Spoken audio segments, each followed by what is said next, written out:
Okay, good morning, students. I am Ramakrishna, Assistant Professor, University College of Education. So today we will discuss about the role of the teacher in building a positive learning friendly environment. అంటే తరగతి గదిలో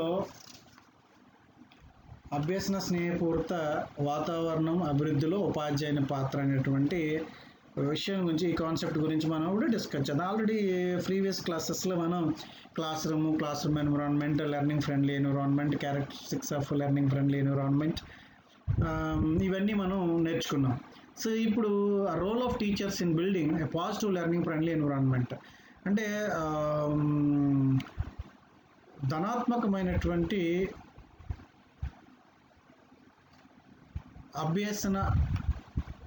స్నేహపూర్వక అభ్యసన వాతావరణాన్ని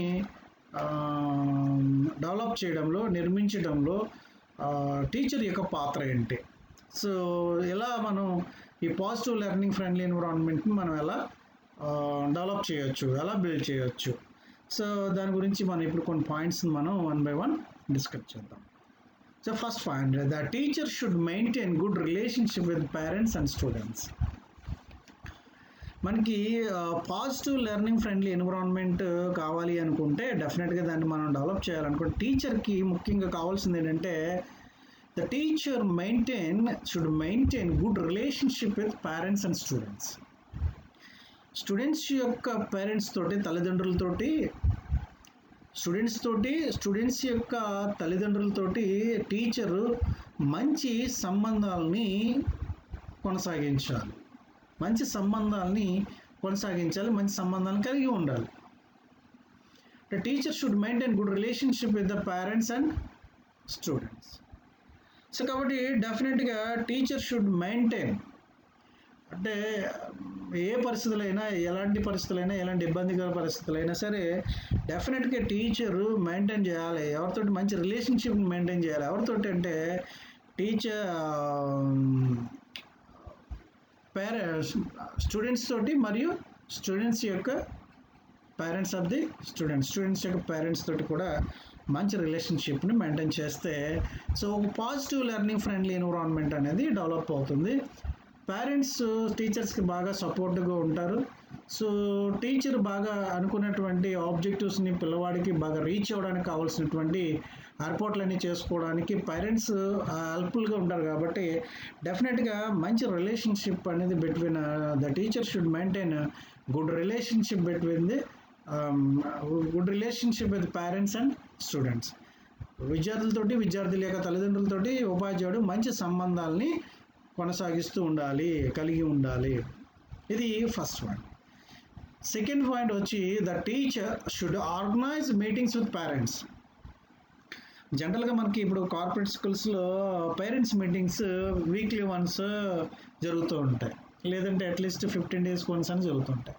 అంటే monthly twice or thrice, నెలకు 3 రోజులు కానీ, 2 రోజులు కానీ, 3 రోజులు కానీ, 3 సార్లు కానీ, 2 సార్లు కానీ, 3 సార్లు కానీ, twice or thrice parents meetings అనేవి వాళ్ళు ఆర్గనైజ్ చేస్తూ స్టూడెంట్స్ యొక్క ప్రాబ్లమ్స్, వాళ్ళ యొక్క study progress, academic progress, so ఇలాంటివన్నీ పేరెంట్స్తో డిస్కస్ చేసి ఎప్పటికప్పుడు విషయాలు తెలుసుకుంటూ వాటిని రెక్టిఫై చేసుకుంటూ సో వాళ్ళు టీచింగ్ లెర్నింగ్ ప్రాసెస్ని కంటిన్యూ చేస్తూ ఉంటారు.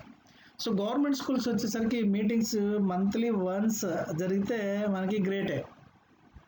సో మంత్లీ వన్స్ కూడా మనకు కష్టమే, కానీ teacher should organise meetings with the parents. కంపల్సరీగా స్టూడెంట్స్ యొక్క పేరెంట్స్ తోటి మీటింగ్స్ని ఏర్పాటు చేస్తూ ఆ ప్రాబ్లమ్స్ని డిస్కస్ చేసినట్లయితే అక్కడ టీచర్స్కి, స్టూడెంట్స్కి, టీచర్కి, పేరెంట్స్కి మధ్య మంచి పాజిటివ్ లెర్నింగ్ ఫ్రెండ్లీ ఎన్విరాన్మెంట్ అనేది డెవలప్ అవుతుంది. ఓకే, ఆ పాజిటివ్ ఫ్రెండ్లీ ఎన్విరాన్మెంట్ అనేది డెవలప్ అవుతుంది. తద్వారా టీచర్కి క్లాస్ రూమ్లో పాజిటివ్ లెర్నింగ్ ఫ్రెండ్లీ ఎన్విరాన్మెంట్ అనేది డెవలప్ అవుతుంది. తద్వారా టీచింగ్ ఎఫెక్టివ్గా ఉంటుంది, లెర్నింగ్ ఎఫెక్టివ్గా ఉంటుంది. సో అనుకున్నటువంటి గోల్స్ని, ఆబ్జెక్టివ్స్ని రీచ్ అవ్వడానికి అవకాశం ఉంటుంది. Okay, and then third point, write a letters to the parents about the child.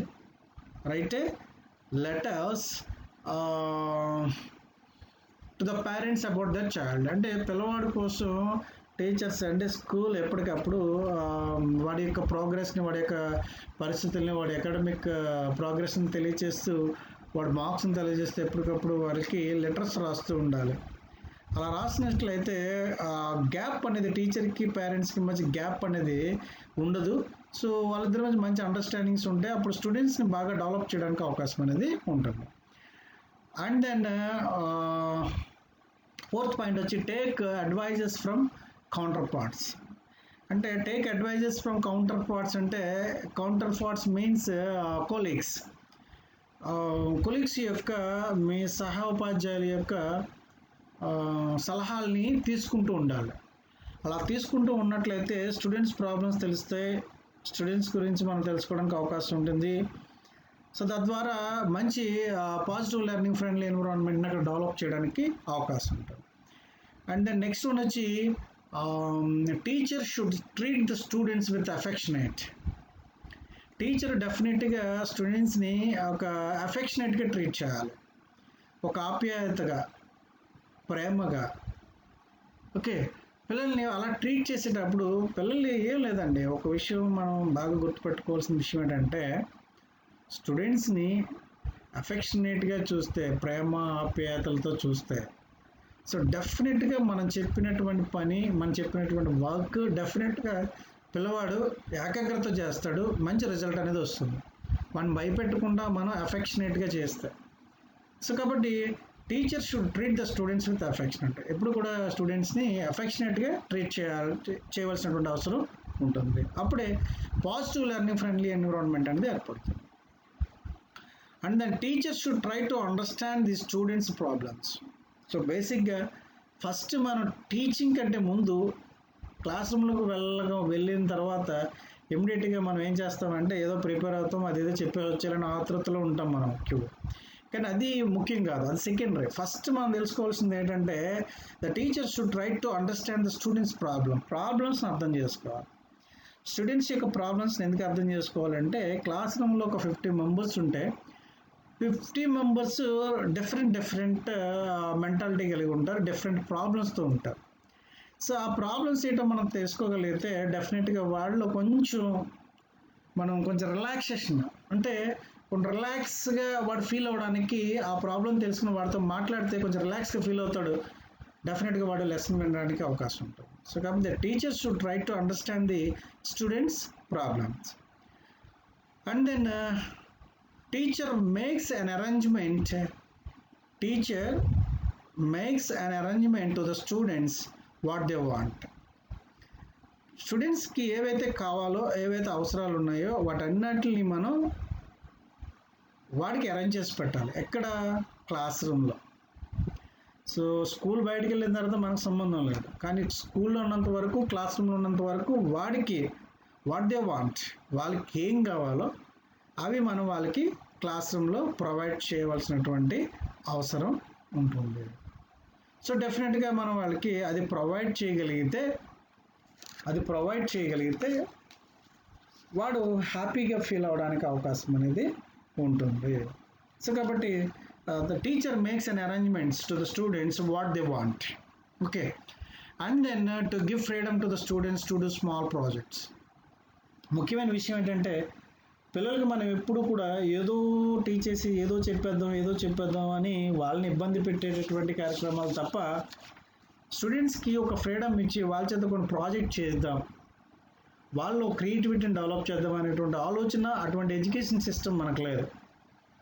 కానీ ఒక పాజిటివ్ లెర్నింగ్ ఫ్రెండ్లీ ఎన్విరాన్మెంట్ కావాలి అంటే డెఫినెట్గా you should give freedom to the students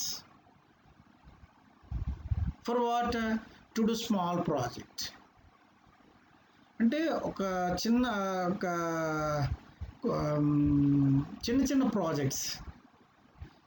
projects చేయడానికి కావాల్సినటువంటి అవకాశాన్ని వాడికి మనం ఇవ్వాలి.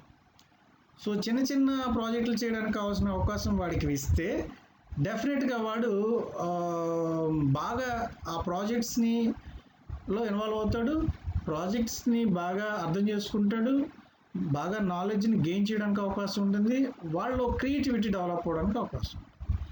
సో కాబట్టి should give freedom to the students to do small projects and then use technology in education. So ముఖ్యంగా మనం చూసుకున్నట్లయితే టెక్నాలజీని బాగా డెవలప్ చేయవలసినటువంటి, టెక్నాలజీని మనం ఎడ్యుకేషన్లో ఉపయోగించుకోవాల్సినటువంటి అవసరం ఎంతైనా ఉంది నవేడేస్. సో కాబట్టి టెక్నాలజీని ఉపయోగించి మనం టీచ్ చేసినట్లయితే పిల్లవాడికి విజువల్గా, ఎఫెక్టివ్గా అండ్ క్లాస్ రూమ్ యాక్టివ్గా ఉండడానికి అవకాశం ఉంటుంది. మంచి నాలెడ్జ్ని వాళ్ళకి విత్ ఇన్ ద టైంలో, అంటే తక్కువ టైంలో ఎక్కువ నాలెడ్జ్ని మన స్టూడెంట్స్కి అందించడానికి, వాళ్ళకి మంచి ఆబ్జెక్టివ్స్ని వాళ్ళు రీచ్ అవ్వడానికి, తక్కువ టైంలో రీచ్ అవ్వడానికి, సో ఎలాబొరేట్గా డిస్కస్ చేయడానికి, విజువల్గా ఎక్స్ప్లెయిన్ చేయడానికి అవకాశం ఉంటుంది. కాబట్టి డెఫినెట్గా టెక్నాలజీని మనం క్లాస్ రూమ్లో ఇంప్లిమెంట్ చేయాలి.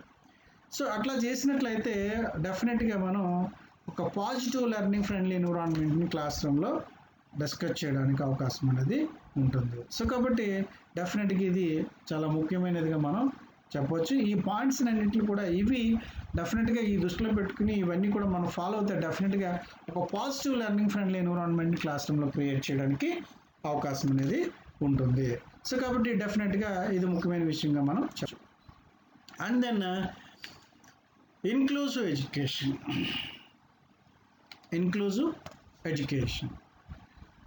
ఇన్క్లూజివ్ ఎడ్యుకేషన్ అంటే సాధారణంగా సమ్మిళిత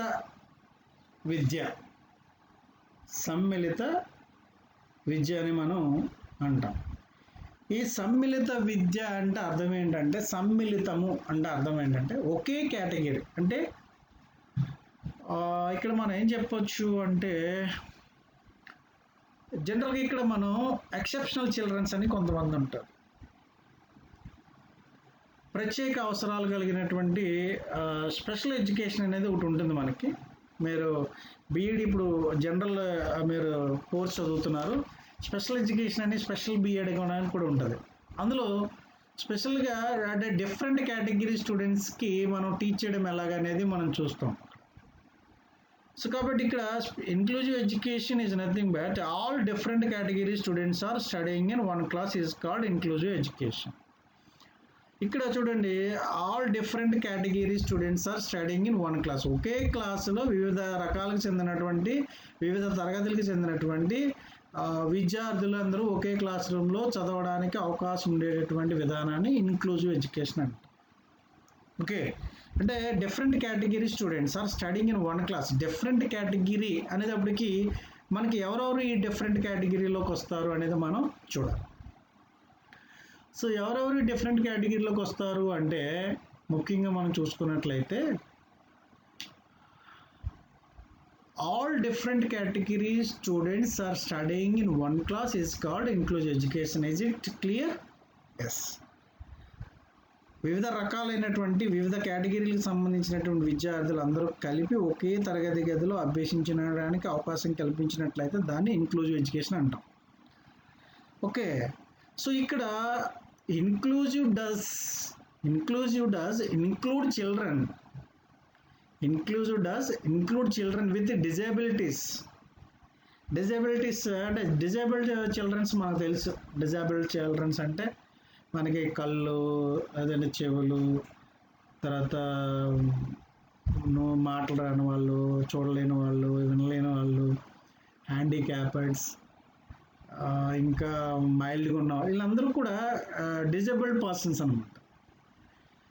ఈ డిజేబుల్డ్ పర్సన్స్ అందరినీ కలిపి ఒకే క్లాసులో కూర్చోబెట్టి మనం ఎడ్యుకేషన్ అందించినట్టయితే దీన్ని ఏమంటామంటే ఇన్క్లూజివ్ ఎడ్యుకేషన్ అని అంటాం. అంటే inclusive does include children with disabilities such as children who have difficulties in seeing or hearing. Inclusive does including children with disabilities such as children who have difficulties in seeing, చూడడంలో ఇబ్బంది ఉన్నవాళ్ళు, or hearing, వినడంలో problem ఉన్నవాళ్ళు, who cannot walk, నడవలేని వాళ్ళు, handicappeds, who are slow learners, అభ్యాసంలో వెనుకబడిన వాళ్ళు, slow learners, who are slower to learn, slow learners అంటాం మనం వీళ్ళని. సో ఇలాంటి వాళ్ళందరినీ ఒకే క్లాసులో కూర్చోబెట్టి మనం టీచ్ చేసినట్లయితే దీన్ని ఇన్క్లూజివ్ ఎడ్యుకేషన్ అంట, సమ్మిళిత విద్యా విధానం అంట. వీళ్ళకి స్పెషల్ స్కూల్స్ ఉంటాయి. మనకి ఇక్కడ దగ్గరలో మనకి కాకినాడలో సామూర్తి నగర్లో ఒక స్పెషల్ స్కూల్స్ అంటే మన సాధారణంగా బ్లైండ్ స్కూల్స్ అంట. స్పెషల్ స్కూల్ మనం చూసినట్లయితే అందులో మనం చెప్పుకున్నటువంటి ఈ డిఫరెంట్ కేటగిరీ స్టూడెంట్స్కి అక్కడ టీచ్ చేయడం అనేది, వాళ్ళు అక్కడ అభ్యసించడం అనేది జరుగుతూ ఉంటుంది. ఎప్పుడైనా అవకాశం వస్తే మనం ఆ స్కూల్స్ని విజిట్ చేయొచ్చు కూడా. ఓకేనా? And then who are slow to learn. However, inclusive also means including all children who are left out or excluded from school. Who are left out or excluded from school. ఎవరైతే school నుంచి వెళ్ళిపోతారో, ఎవరైతే school నుంచి బయట ఉంటారో, చదువుకోకుండా ఉంటారో, so వీళ్ళందరినీ కూడా మనం ఇందులో ఇంక్లూజివ్లో మనం చెప్పవచ్చు. సో ఎవరైతే మనం మధ్యలో మానేస్తూ ఉంటారు, చదవలేక మానేస్తూ ఉంటారు, కొన్ని ఇబ్బందులతో మానేస్తూ ఉంటారు, వీళ్ళందరినీ కూడా మనం ఇంక్లూజివ్ ఎడ్యుకేషన్లో పెట్టి వాళ్ళ యొక్క ప్రాబ్లమ్స్ తెలుసుకుని మనం టీచ్ చేయవలసిన అవసరం ఉంటుంది.